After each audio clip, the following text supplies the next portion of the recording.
Hey everybody, it's Eddie J on crypto for growmybag.tv. And, I didn't do last night's show because I had a meeting and I was looking at the news and I forgot to do a quick video about Chair Gensler. He was on CNBC yesterday morning talking about the S1 process for all of the Ethereum spot ETFs. And I sat there and I was like, so what's the problem, Gary? And he sat there and he hemmed and hawed a little bit. And he finally said, well, going through those applications is going to take some time. And that kind of made everybody take a step back and go, what do you mean? Or at least me. I'm asking, what do you mean it's going to take some time? You just rushed each one of those companies to get their S1 applications in last Friday. And you mean to tell me Wednesday morning you still don't have any kind of updates, no nothing? You're either trying to manipulate the market, drag your feet, or both. These are inevitabilities. So what do you mean it's going to take some time, right? You already did Bitcoin spot ETF, so there's your template. There's your blueprint.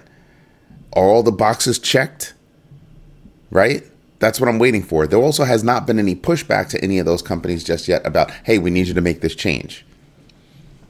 Because I'm pretty sure they're all using their Bitcoin spot ETF applications as a blueprint.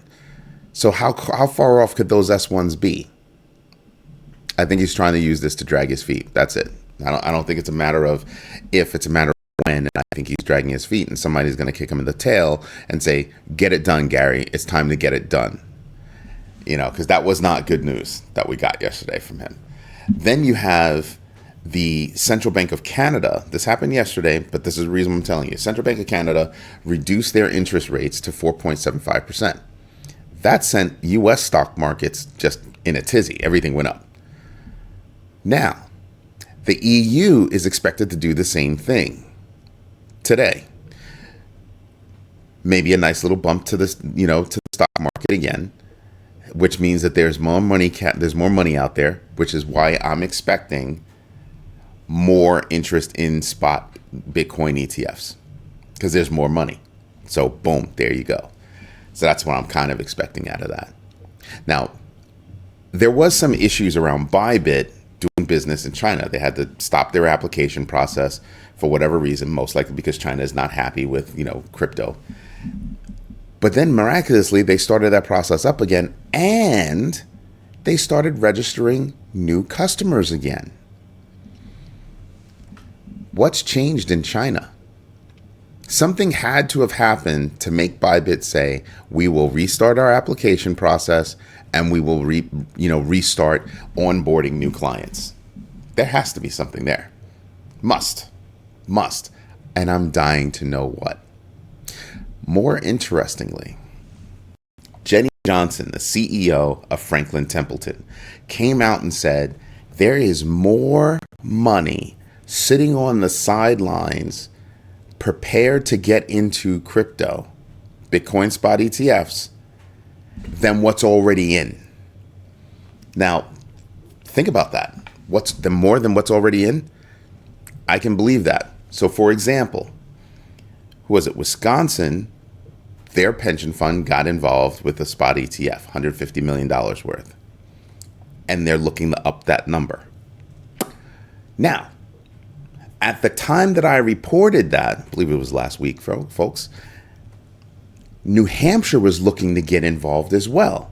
Clearly, there are other states that are also looking to get involved. Each time a state comes out and says, we're going to put in more or we're going to get in at all, that's more positive news for the space. Better news, things go up. Now, if she's saying that there's even more money sitting on the sidelines, imagine if that money comes in. Let's take it a step further. Everybody thought that, Cathie Wood was nuts thinking that Bitcoin was going to hit 1.5 million by 2030. She came up with simple math. If you take all these companies and you say they get involved at the 5% level, the math is mathing. And I'm sitting back and I'm saying, so what Jenny is saying adds credence to what Cathie said. That the math is mathing.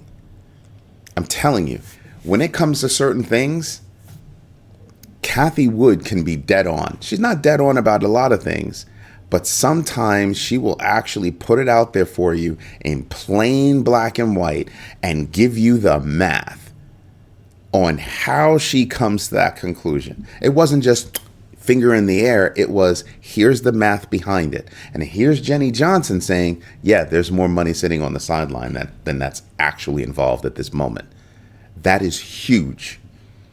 And the reason why that's huge is because right now the focus is on Bitcoin spot ETFs. And then when Ethereum spot ETFs comes out, they're not just buying for the sake of buying. They're buying into the use cases of these coins. Now, that's why I'm thinking there really could be an XRP. There really could be a Solana. There really could be, what was the other one? XRP, Solana, doesn't matter. You want to know which one I'm really thinking about? Chainlink. I'm really thinking about Chainlink as an ETF. Yeah, there have been rumors about, a Shiba Inu ETF. Kramer yesterday asked like the dumbest question to Gary Gensler. What about a Bonk ETF? Like, dude, did you really just ask him about an ETF for a freaking meme coin? Of all the things you could have asked, you asked him about a meme coin. I think that was probably the last thing that he heard, so that's what he said. I think that if the last thing that he heard was Chainlink, he would have asked about Chainlink. He should have asked about Chainlink. Out of all of the coins out there that are left, Bitcoin, Ethereum, they're already done, right? You could even say that, yeah, you could see XRP there. But if you're considering XRP for a spot ETF, I've got to tell you, you've got to be considering Chainlink for a spot ETF. And there probably aren't that many people talking about it, but I am. And the reason why I am is because, again, that deal with Swift gives them access to 11,000 banks around the world. And they're already working with some of the biggest banks in the world. And those pilot programs are going well. Well. That's where we thought XRP was going to be. Then I gave you news yesterday that the Bank of International Settlements was looking at how they can leverage blockchain to make settlements more efficient, faster, scalable, all that other good stuff. When you put all that together, Chainlink has a really good reason why there should be a Chainlink spot ETF. They're the world's largest oracle, and all they're doing is growing. All they're doing is growing. How do you not consider that for a spot ETF? So I'm putting it out there. I'm putting it into the universe as a positive move. Chainlink should be the next spot ETF, period. Hands down. Hands down. Like, I don't even see how you could not consider it. Now, VanEck says that they think Ethereum's going to hit $22,000 before the year 2030, or by the year 2030. It's what, almost at 4,000 now? It's at what, 38 and change? Its all-time high is around 4,000. Can it hit 22,000 by 2030? Again, the math is mathing. Right there, the math is mathing. Why is that? Because I can mint more, one. Two, there are a huge number of use cases for everything that's Ethereum and within that ecosystem. So I'm not looking at Ethereum. So when you look at Bitcoin, you only look at Bitcoin. When you look at Bitcoin, you only look at Bitcoin. Maybe you see stacks. Maybe you see runes. Not that much runes. Maybe you see those, maybe you see those spaces. But really, when you look at Bitcoin, you're just looking at Bitcoin. You're really just looking at Bitcoin. But when you look at Ethereum, you're not just looking at Ethereum. You automatically look at Ethereum as a complete ecosystem.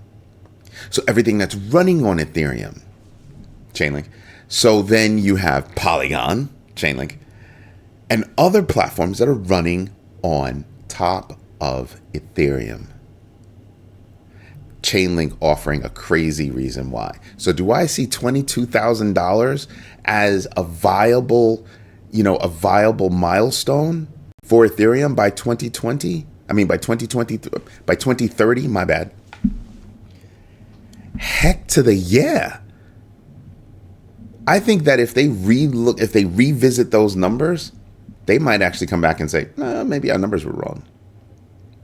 Maybe our numbers were wrong. Because you're not that far off. And you're looking at all of those use cases. You're looking at the ecosystem. You're looking at so many different things. That's huge. That's huge. What else is up? So JPMorgan came out and they said, well, we think that hyperscalers and AI companies are going to be looking at, various Bitcoin mining companies to buy. So Riot is going after a company to buy them, smaller miner to buy them. That would have been the perfect company for a hyperscaler or AI company to snatch up. Already pre-configured, minor adjustments, and you're ready for AI, right? They could become one of those companies that gets looked at to get bought out. Galaxy Digital, bought the assets or made a loan. I forgot who it was to, which company it was, but it was another miner. And I'm sitting back and I'm saying, wow, that could be interesting if Galaxy Digital is in a position where they can make money off of the sale of, because that's kind of where they are. But it makes sense, right? They use the same equipment, similar equipment. They already know how to manage those machines. Makes sense to want to go buy a Bitcoin miner. Now, what would happen if a Bitcoin miner like a Riot got bought? Marathon Digital gets bought. Well, that would mean that, Bitcoin mining would take a hit, right? Here's something else that I was thinking about when I heard that news. What would happen if companies start getting bought? And I'm not talking about Bitcoin miners, but just in general, all of these companies that are now taking a Bitcoin stance, a more measurable size of Bitcoin into their reserves. Do they get bought because of their holdings? Are they ripe to get bought because they're buying into crypto? I'm wondering. Because that would be a real money move, right? I'm going to buy your company for this amount of money because I can. And now I've got a lot of money and a lot of assets that I can just play with. So imagine if you just wanted to buy Bitcoin. At some point, the Bitcoin that you hold is more valuable than the company that you have. It's happened to a couple of companies. Look at BlackBerry. BlackBerry sold, the old BlackBerry devices. Guess what? Their patents became more valuable than the company itself. Yep. That was a real thing. So I'm just wondering if the assets that some of these companies are holding in Bitcoin and soon to be Ethereum, right, are going to be more valuable than the business that they're actually in.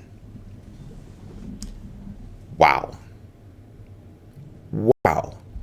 Because now I start to think, when you really start to explode that out, it's not a crazy idea. It's not a crazy idea at all.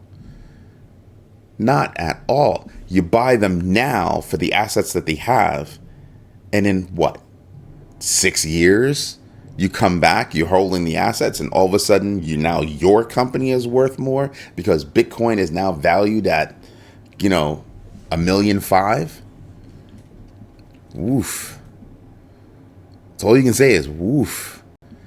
There are more opportunities than what people think, and they all point to adoption. Institutional adoption, retail adoption, regular people adoption. Again, I view adoption as I can go to the corner store, buy my coffee and my bacon, egg, and cheese. Or my bagel. whichever. But I get to go do that. That is what is kind of amazing. So when I look at all the opportunities that are out there and I start to connect the dots and I start to put paint onto that picture, you start to see things ridiculously vividly. Ridiculously vividly. So when people come out and they say, oh, Bitcoin's going to take a dip, Bitcoin's going to do this, Bitcoin's going to do that.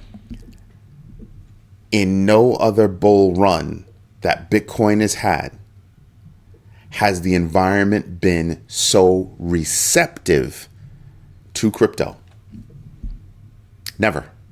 So we can't just turn around and go, oh, well, it did this in this bull market and did that. And now this one, we're probably going to do the same thing. No.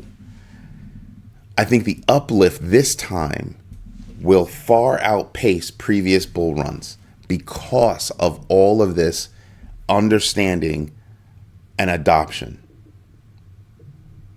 This is why I wrote my book, because it's timely. So many people now are thinking, well, I wasn't interested before. Maybe I should get interested. In my meeting last night, I was speaking with somebody who was a great PR person. I'd love to work with her. The idea is that, the idea is that she was sitting there and she was like, oh no, I just can't get into crypto. I just can't. I said, listen, here's a simple lesson for you. If you don't understand anything else, understand this one lesson. Buy Bitcoin. Absolutely buy Bitcoin. If you have a schedule to put money in your 401k, which by the way will not last you through retirement because it's not giving the returns that they originally said 401ks would give you, right? Take a percentage of that and put it into Bitcoin. And keep putting into Bitcoin every single time. Do it and don't think about it. Just put it into Bitcoin. You will be happy in 10 years. You'll be happy sooner than that, but you'll be thrilled in 10 years. Just keep putting it in. You've got a long way to go before you retire. Those Bitcoin holdings, as long as you're DCA, they're going to skyrocket. Something else you might want to do? Buy some land for your kid. I know it sounds insane, but you want to buy property. Why? Because it's slowly going away in the United States, that ability to own.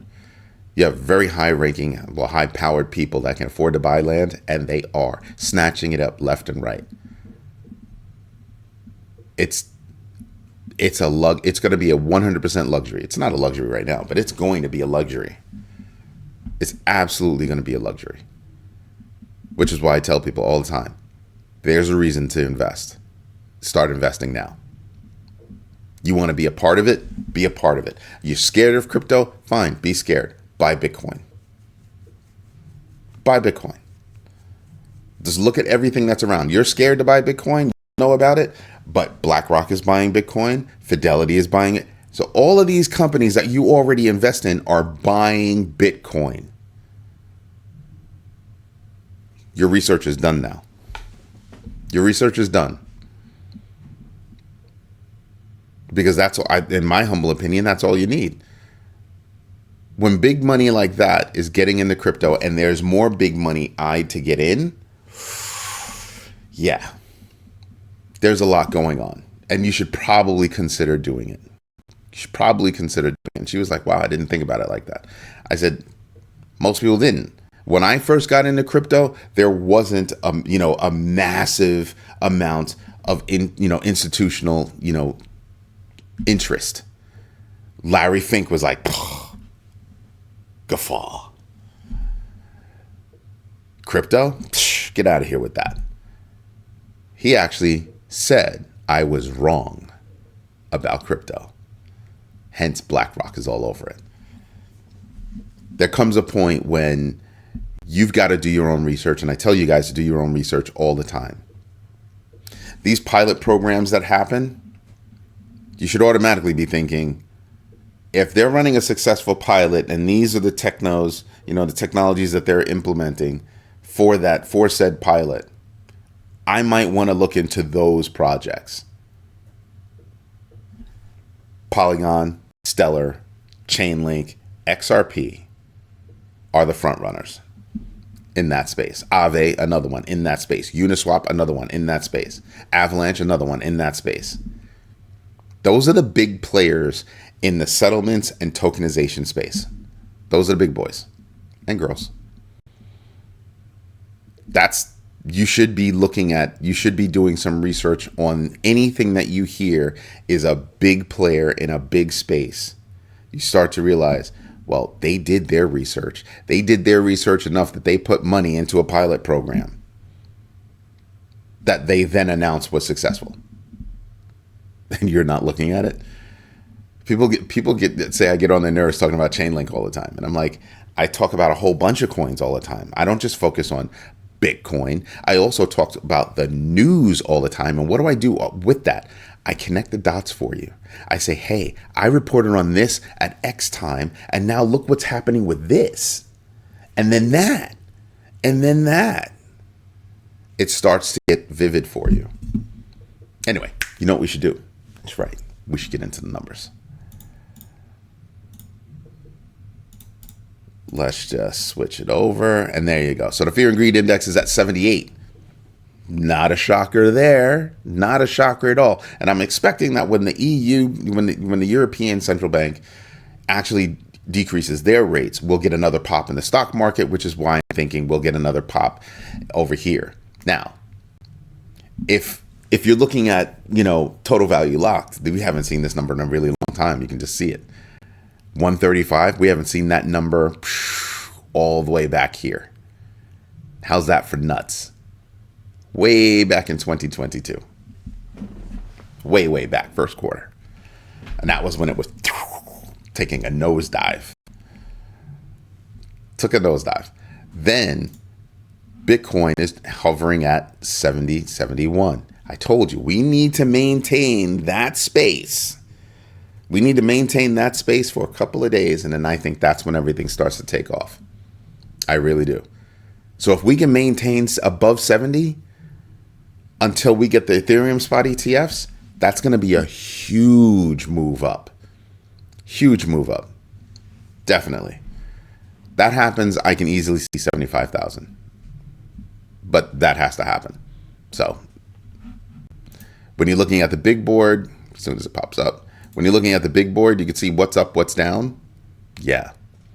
Ethereum, Bitcoin, up. Looking at all these other things, up. Buying opportunities for Doge, SHIB, from what I see. Doge, Link, right? Uniswap. Let's see who else would I be looking at. Arbitrum, I'd be looking at. Aptos, I'd be looking at.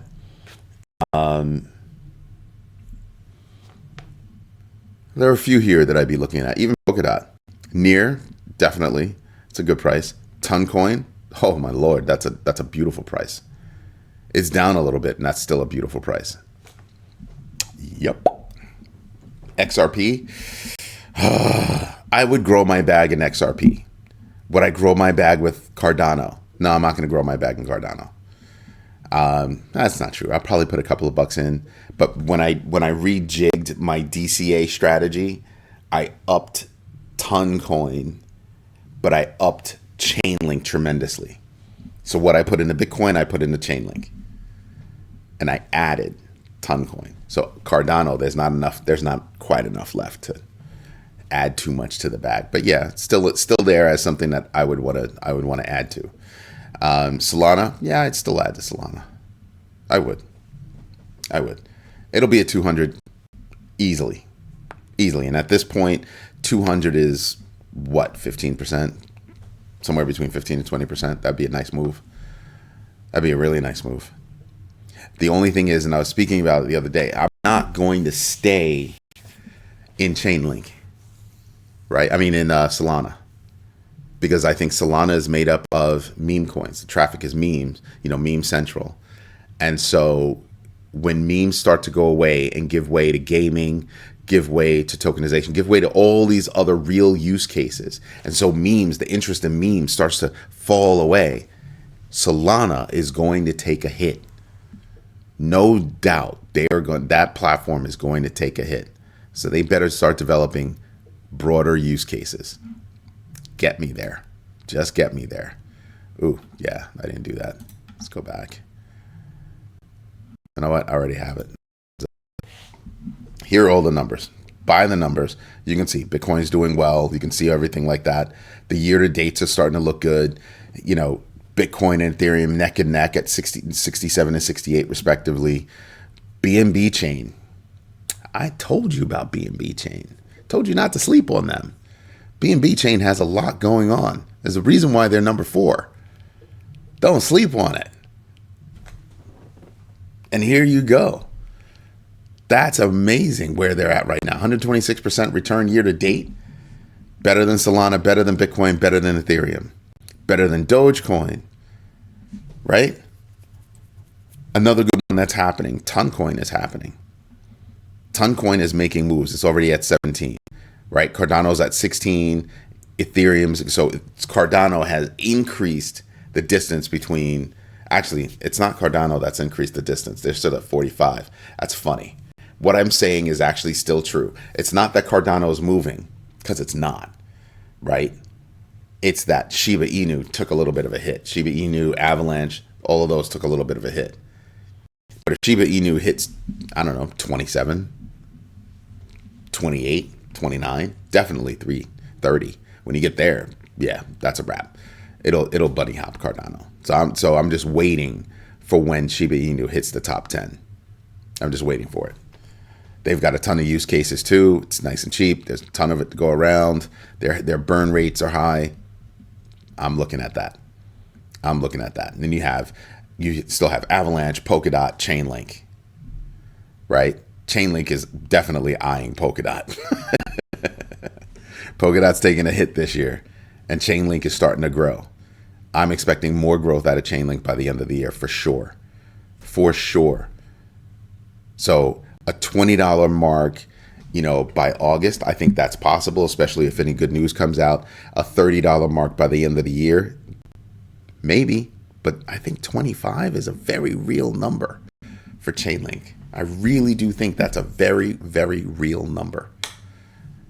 Anyway, this is Eddie J on crypto for growmybag.tv. I hope you like what I'm doing. Drop me a note. Let me know if you have questions. Let me know. We can grow together, learn together, and grow our bags together.